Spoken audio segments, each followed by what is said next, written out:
Welcome back, ladies and gentlemen. Today I got a much more serious video for you guys, and it's going to be about the living conditions I was under for the past 7 years. And let's start by saying I was monitored for the past 7 years. This means everything I did, everything I said, every text message I sent, and every email I sent was monitored for that duration of time. And let me just be perfectly clear, I wasn't in trouble with the law. It's not like the government was spying on me or anything like that. It was my mother's husband that was doing the monitoring, and he was monitoring both me and my mother. Now, from the very beginning of this relationship that they had going on, I never liked this guy. Not once have I ever liked him. There was always something really off-putting about him and something real shady about him. And this was further reinforced when one day I'm texting my friend and he shoots me over a drawing that he had done and I didn't receive it. So I tell him, you know what, just shoot it over to my email, I'll get it over there. And I look at my email and once again, I don't receive it. So hours go by and I end up receiving it on email and text message. But when I look at who sent it, on the text message it had my stepfather's phone number, and on the email it came from my stepfather's email, but both were forwarded to me. Almost as if my friend sent it to my stepfather and then he sent it to me. It raised a massive red flag, and I brought this to my mother's attention and she took it to him, and his response was, number one, I'm not monitoring you guys, and number two, your son can always be kicked out. Now mind you, I'm 18 years old. At the time I had been arrested twice for graffiti, but let me make it clear, I no longer do illegal graffiti, but because of that, it was extremely difficult to find a job. It took me 6 years to get a basic entry-level job. But at that time, I was unemployed and couldn't get a job because nobody would hire me. So if I got kicked out, where the fuck am I gonna go? If I get kicked out, my ass is gonna be on the streets, and my mother obviously isn't gonna let that happen, so she told him, well, if we kick him out, then I'm gone too. Which she also has nowhere to go because he took all of her money. He took everything she had. So if he were to kick us both out, her and I would both be on the streets. So knowing this, I bit my tongue and shut up because what am I gonna do? There's nothing I can do.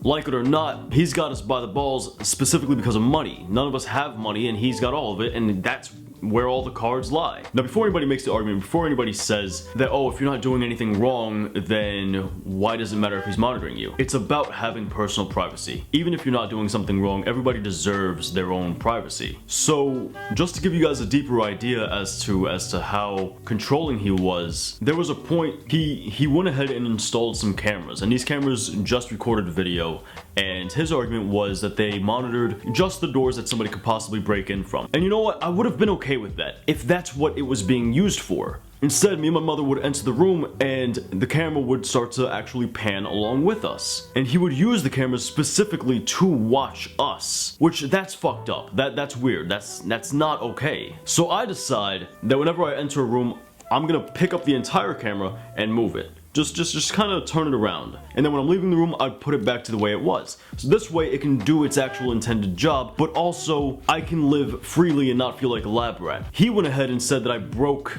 the head of his camera, which I never touched, and tried to get me kicked out for that. After that, he decided to implement cameras that once again rotate, but they also record audio. This goes back to the whole entire privacy thing. And on this camera, there was little lights in order to indicate like what it was doing. So I would notice that whenever me and my mother would enter the room, the camera would turn on and he'd be monitoring audio. And then when we would leave the room, the camera would turn off. Or if we were in the room for a while and we weren't saying anything, then the camera would also turn off. Combine that with the email and text messages, he ended up knowing things that he just should not have known. So when you combine this with him never being home, he can monitor the cameras with audio and visuals, and he has access to our email and our text messages. He knows pretty much everything we're doing at all times. And me and my mother begin living like lab rats because we don't know what's monitored at this point. If him and her have an argument, she can't vent to me about it, she can't talk to me about it because he's listening in on the cameras, and if we do talk about it, we have to fucking whisper, which nobody should have to live that way, especially at the hand of somebody else. Like, there's no reason I should have to whisper to my mother inside of our own home. Now, to take that control a step farther, I remember this time where me and my mother went down to Jersey for a medical emergency for my grandmother. Everything ended up being alright with my grandmother, and my mother just wanted to be there for my grandmother, just for like, you know, some support and just to go see her and spend quality time. At that time, I was hanging out with my dad. My dad also lives in New Jersey. So my stepfather goes ahead and calls my mom and tells her that the house burned down. Now, obviously my mother's frantic. She calls me up and she asks if we should head back down to the house to see, to see the damage. I tell her, you know what, it takes us an hour and a half, 2 hours just to get back to the house. There's no way in hell we make it there in time. By the time we get there, everything is gonna be gone regardless. So just spend time here with our grandmother, and I'll spend time here with our father, and then we'll get there when we get there because whatever damage happened already happened. So we shoot back down and the house is perfectly fine. thankfully, but the fact that this guy would go ahead and lie about something so severe just to get us to get away from our actual family, especially during a medical emergency, is absurd. That's crazy. Like, what kind of human being does that shit? And to take it one step farther, we weren't allowed to have air conditioners or space heaters, and we weren't allowed to touch the AC or the heater. He had control over the lights, the heater, everything. So we would turn on the AC, heater, or the lights, and he would just turn it off immediately. More so the heater and the air conditioner than the lights, but he did it pretty often with the lights as well. So literally everything in that house was monitored and controlled by him. Now, this amount of control had massive effects on my YouTube channel because there were certain days I could not record. As I said, he was never home, but he had a vacuum which you can control with like remote or some shit. And when I would try to record when he wasn't home, the vacuum would turn on and we got that background noise going. And as a content creator, you want to try to produce the best quality content you can. So it was my option to not record while he had the vacuum going. And as I said, he can control the AC from anywhere. So when I would record, boom, AC goes on, I'm freezing in the room, and you also have the noise of the AC, or the central air. And that only obviously gets worse if he is home. So because of this, I missed a lot of videos, and a schedule was extremely difficult to keep when you have that sort of thing going on. Also, I wanted to bring you guys legal graffiti. You know, just me doing graffiti on walls, you know, on saran wrap and things of that sort, things that are once again legal. So in the beginning, I couldn't afford that. I didn't have the money to, as I said, I didn't have a job, and YouTube wasn't paying at the time. Once YouTube, you know, started to get some traction a little bit, and I started to get sponsors, and now, you know, I was getting money in order to be able to afford to bring you guys legal walls, I pursued it. And then he immediately complained to my mother. Now, when your mother's working 2 jobs and going to medical school, she doesn't need that kind of stress. She doesn't need more things on her plate. She's already got enough on her plate. She doesn't need more added to it. So I made the choice to not provoke him by doing graffiti, because if I did, he would have complained to her more, which would have given her more stress in her life that she didn't already need. And dealing with him, 2 jobs and school, it's enough. You know, I don't want to add to that. So for that reason, when I could afford it, I wasn't able to. Now, although I am a fine artist as well as a graffiti artist, a lot of my fan base enjoys graffiti, and because of this, because of me not being able to do walls for you guys, my channel started to plummet and it began to really shoot downwards. The fine art wasn't enough. People didn't really enjoy it. People wanted the graffiti that I couldn't do for you guys, and my channel began to get hit really hard. And all this work I put into it was pretty much going to waste for nothing. All because essentially he said so. And just to get slightly off topic, I'm a firm believer of if you produce truly remarkable work, then people will remark on it. So there is that, and that entirely lies in my hands. Like, had I made truly remarkable fine art and or graffiti content, then I wouldn't have had this issue, but that's not the case. And you know what? There's no way this video is going to be long enough in order to summarize 7 years of the bullshit that he put me and my mother through, right? I can give you every example, I can say as much as I could possibly remember, but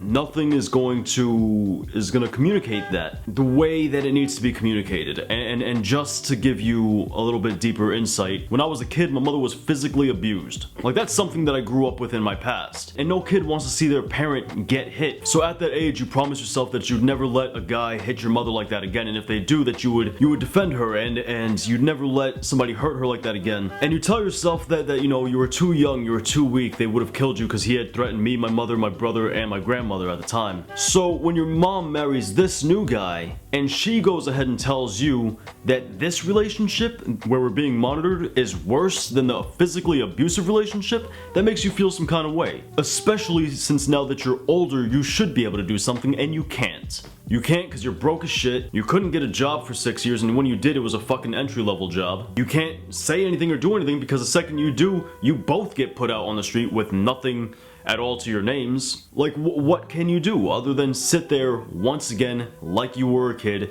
and watch your mother go through this shit pretty much on her own? And on top of that, she's going through medical school and working 2 jobs. 2 jobs that she should not have to work because he makes tremendous amounts of money. In a good relationship, at least I feel this way, in a good relationship, it's like a team, you know? You help one another get higher. My mother's an amazing human being. Probably the nicest individual I know, and I'm not saying that because she's my mother. She's caring, she's compassionate, and even if you treat her like shit, she forgives you every fucking time. Truly a sweet woman, and he stomped all over that and treated her like shit, dragged her and I through the mud, took everything we had, and left us with jack shit. for 7 years. But now we're on the silver lining. Now we moved out of the house, we don't have the money for it. We have bills that we can't afford, but we're free. We're happy, we're free, we're out of there, we're no longer monitored, we can do whatever we want, we can really enjoy the house that we're in. And what this means for my YouTube channel is now I can record whenever I want. It doesn't matter. I don't have to wait for him to not be home. I don't have to wait for him to not be an inconsiderate nuisance bastard. I don't have to wait for shit. I can just record whenever I want. And with graffiti, my car is super unreliable. I can't travel too long of a distance at all whatsoever. My car breaks down way too often. So I can't travel to legal walls, but I'll be able to do graffiti for you guys in the garage. And you know what? That's awesome. That's great. I get to do graffiti in the comfort of my own home and like grab a snack while I'm painting, while I enjoy some music and record for you guys. Like I can't ask for anything better.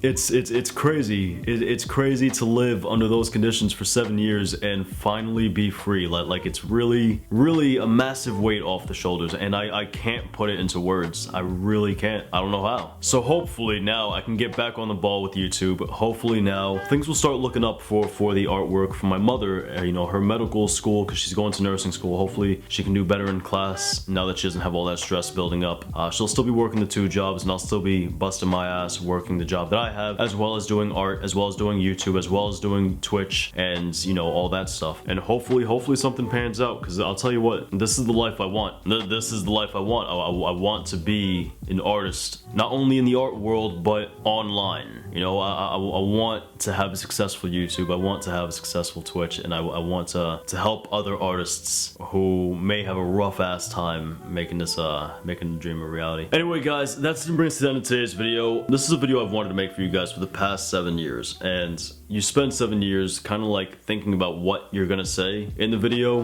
and then when it comes time to say it, it doesn't quite work out the way you planned. You know, I hope you guys understand. I hope you guys don't mind this kind of video, you know, telling the truth and whatnot. Anyway, for those who are first time viewers, I typically come out with art videos on a weekly basis. You can expect speed paintings like this, although these take a long time, so speed paintings are kind of far and few between, but you can expect speed paintings like this, as well as legal graffiti content and other art things like drawings and whatnot. So it should be good fun. It should be good fun. If you don't want to miss out on that kind of content, feel free to subscribe. Also, we stream on Twitch 5 days a week. I got a link in the description down below. I just recently got partnered, and I am super excited about that. I really am. It's kind of hard to show that after recording what I just recorded, but it's an extremely humbling honor to be partnered on Twitch. So check it out if you're interested. Anyway guys, I'm gonna get on out of here. Thank you guys for watching.